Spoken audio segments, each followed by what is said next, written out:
I'm often asked what I believe. I want to take the time to express my beliefs so that I can be heard and understood, but it's not always that easy. Because what I believe does not revolve around a story. It can't be defined by a specific historical event. It has never been completely explained by any one person. There is no ultimate authority on the subject but me. I believe in spiritual living. Above all else, it is a philosophy that urges me to focus on how to think, not what to think. It invites me to practice this philosophy and apply it to my life right now. It is not placed in the history of the world, though it draws from many great teachers of the past. It does not predict my future, though it assures me success by living with principles.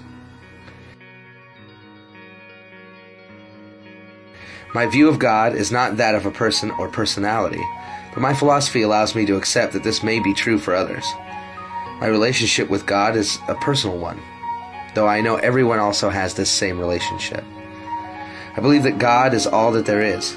Every person, place, and thing is not only an expression of God, but God itself. It is also everything that cannot be seen, felt, heard, or otherwise identified in physical form. It is the intelligence that tells the seed to grow, the flower to blossom, the electron to circle the nucleus, and the world to turn as it revolves around the sun.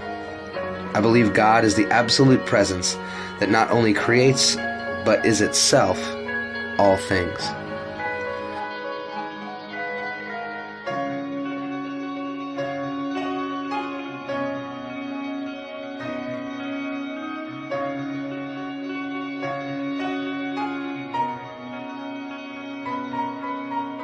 Because I know this, I am able to recognize that presence in and as me. Everything that I am on every level is God. All the love that there could be is in me now. All the peace that could ever be is within me now. All the beauty of the world lives in me as the presence of God right now. I know this of you too. I know that you are just as divine, just as lovely, and just as beautiful, because God is within you as well. Together, we are all connected by this one presence that I choose to call God. This means you are my brother, my sister. This means we are truly one.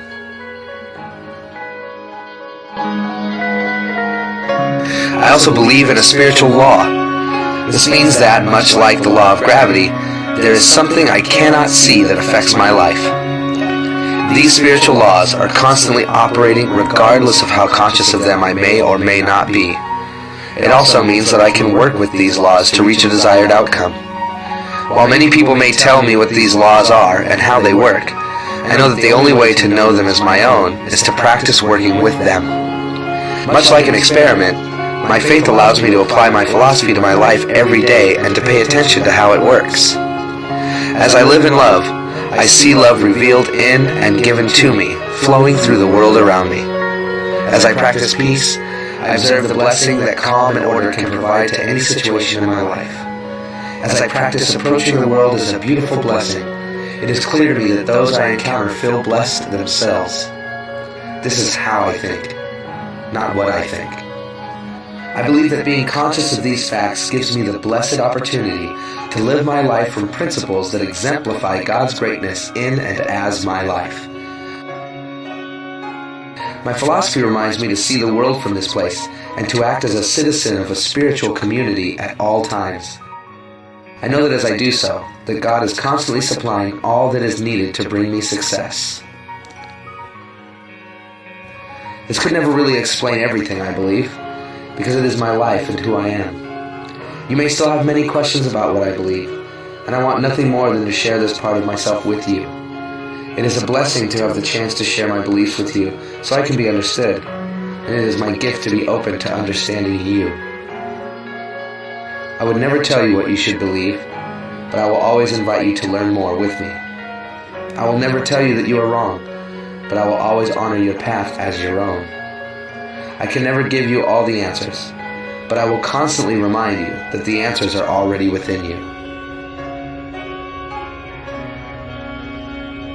I believe in God, I believe in myself, and I believe in you too, because I believe in spiritual living.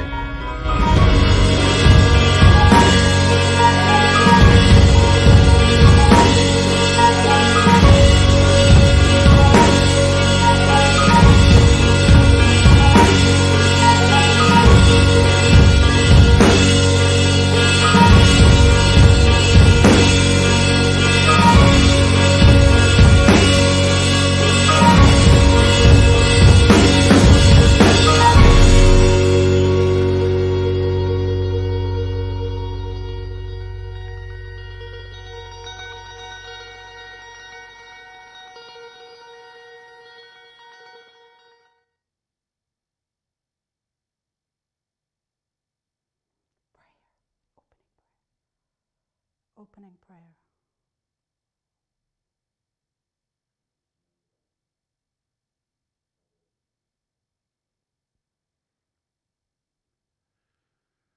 God is omnipresent, omnipotent,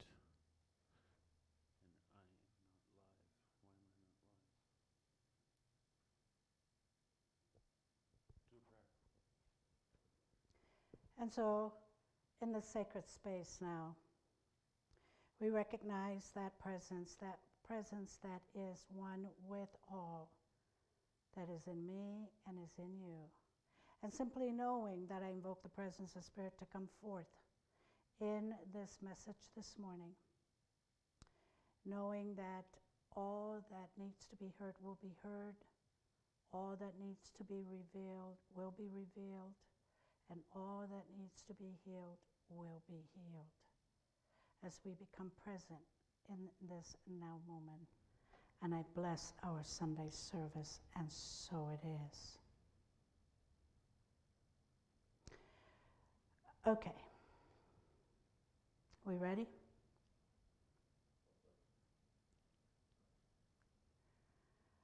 So, good morning, you beautiful godlings.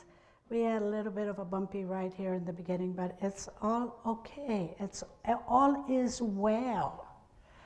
So I welcome you to our Sunday service, and our monthly theme is living as conduits, living as compassionate conduits. And the message this morning is, God is not motivated if you aren't. So that makes sense to me. If you're not motivated, then God is not motivated.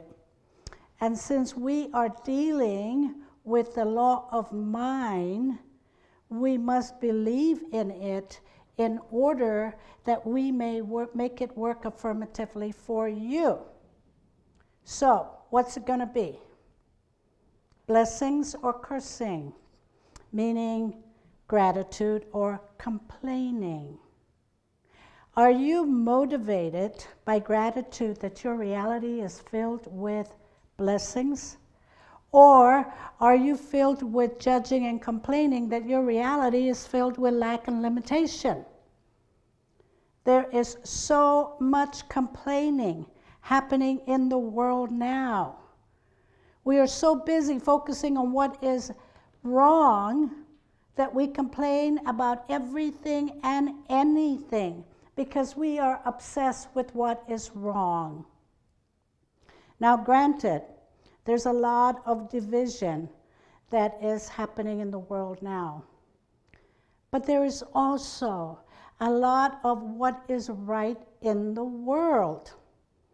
And the reason that we complain is because we focus on what is wrong, we do not see what is right, and we do not see our blessings. So we complain. Instead of giving thanks, we choose negativity instead of positivity. So for example, let's say you're looking around your house and you notice your cabinet doors are hanging on its hinges. Or maybe one drawer doesn't close all the way through. Or maybe one or two tiles are coming loose. Or maybe you notice the paint chip chipping off your wall.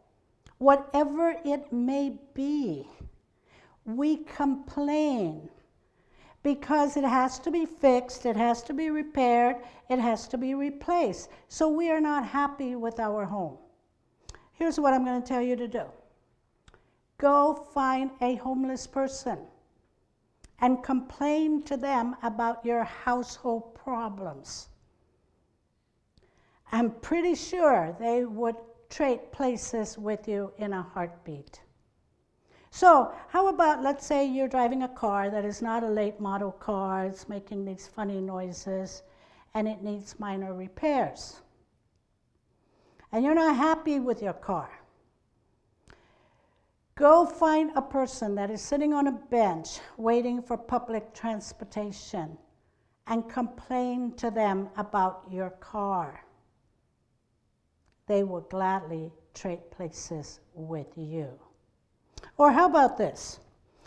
You have these aches and pains, and it's an inconvenience, and it's annoying, and you're not very happy with your body,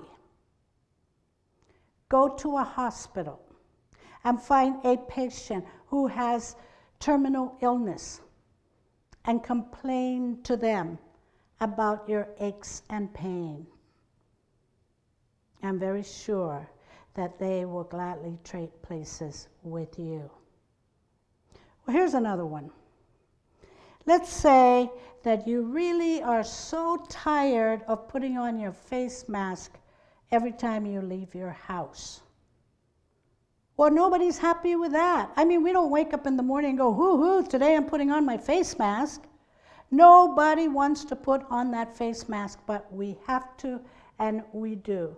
But you're one of these people that's constantly complaining about it and constantly saying this is against our constitutional rights, and nobody should be telling us to do this. So you may be one of these people that do it, or you have to, but if you can get away with it, you won't put on your face mask. Now, what I'm going to say to you, or maybe you're even one of these people that actually believe that the coronavirus does not exist. I suggest you go to any ICU in any hospital right now, and you will find a patient hooked up to a ventilator machine, and complain to them that your constitutional rights is being violated. Now, imagine what that conversation will be like.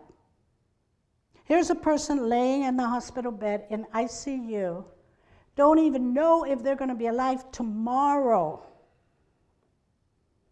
And you go up to this person and say, hey, buddy, I am really not happy with people telling us to wear our mask. That person will look at you and gladly trade places with you, but will probably clobber you first. So, Science of Mind, and page 322 tells us, quote, since the law is mental, one must believe in it in order to have it work affirmatively for him. But it is always working according to his belief, whether he is conscious of this truth or not. Demonstration takes place through the field of one universal mind. And we set the power in motion, and the law produces the effect. We plant the seed, the law produces the plant. End quote. So your thoughts create your life, and your words indicate what you are thinking. Here's a quote from Maya Angelou. She says, if you don't like something, change it. If you can't change it, change your attitude. Don't complain. End quote. Now there's this book called A Complaint-Free World, written by William Bowen. And he also came up with complaint-free bracelets. And over 10 million of these bracelets have been distributed. And its intent is that we shift our thoughts and words and live in a complaint-free world. So the practice is you wear your bracelet for 21 days on one wrist.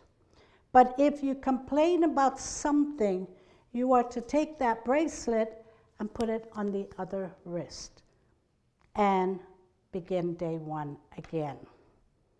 Now, the author tells us that the average person complains 15 to 30 times a day. So it may take days, weeks, months before you start day two. You become more conscious of the negative words you are using until you consciously choose to stop complaining. And then you notice better health, more satisfying relationships, career advancement, more joyous in your life, and it also attracts prosperity in your life. Now, twice, Congress has entertained a bill to make the day before Thanksgiving Complaint-Free Wednesday. Now, imagine that for a moment. One whole day where nobody is complaining about anything. Can you imagine that vibratory frequency, the high level it will reach? That would be amazing. But even though the national proclamation is yet to be passed, dozens of cities, small and large, including religious and faith-based tradition, to designate a complaint-free Wednesday as a way to transition from one day without complaining before Thanksgiving Day. So do you think we can do that?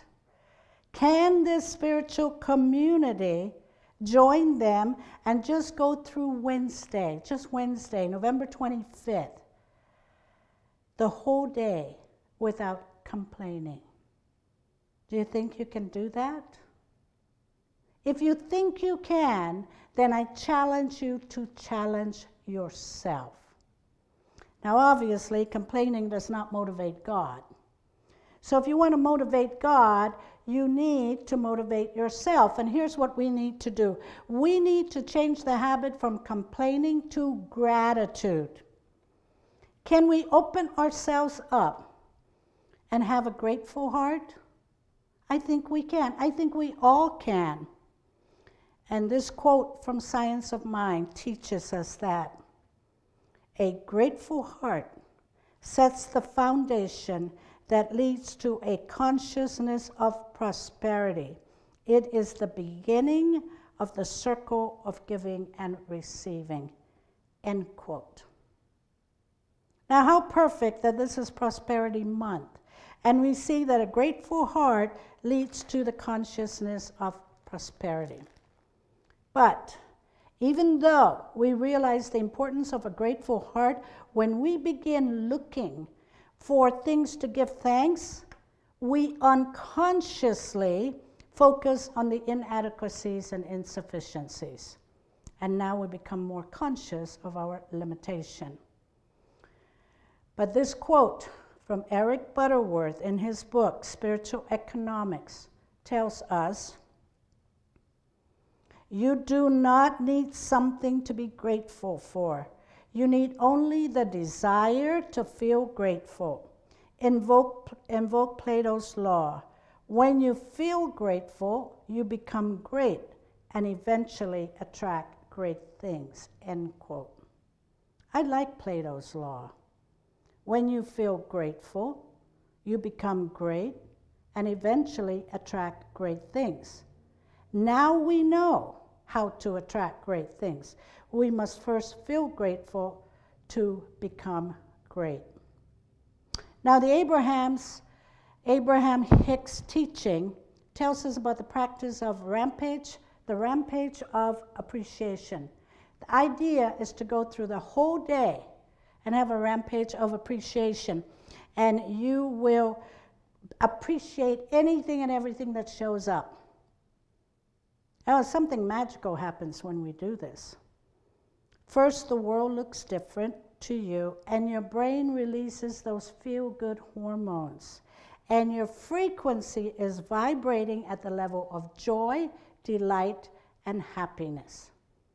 And that frequency is what the universe reads and sends back to you joy, delight, happiness multiplied. Don't you want more joy, delight, happiness in your life? I know I do. Don't you? The appreciation practice motivates you, and it motivates God. Now, in our weekly Science of Mind book study, I ask the students to bring to class a list of things that they are grateful for. And that list grew and grew, and at the last count, we came up with 137 people, places, things that we gave thanks to. So meditate on your grateful heart and see how many people, places, things that you come up with that you are grateful for, and see if you can top our number. But the most important thing that you should be grateful for is yourself. Remember, complaining is contraction that attracts lack, limitation, and unhappiness.